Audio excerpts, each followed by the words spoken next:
has the potential to serve 50 to 100 people 3-4 times a week, depending on involvement with our guests and the availability of our chefs. We like to showcase the unorthodox, as if a restaurant just grew there overnight. It's a black tablecloth instead of a white tablecloth. Silverware is optional. Hold on to your fork is a slogan used by Ghetto Gourmet. You're lucky if you catch a fork at Guerrilla Cuisine.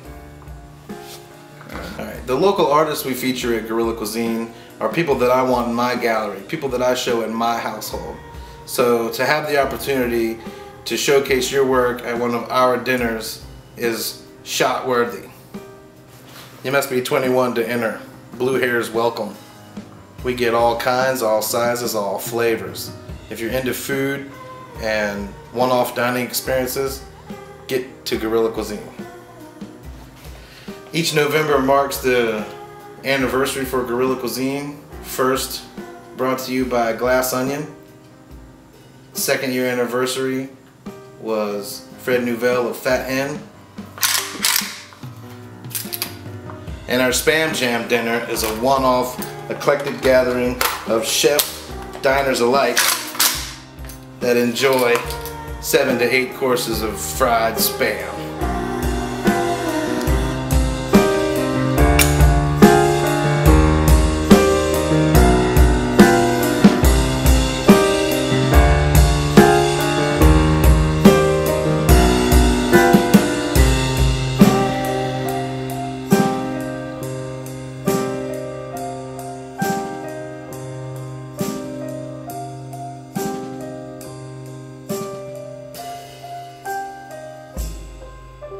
If you like what you've seen here today, contact us at www.guerillacuisine.com.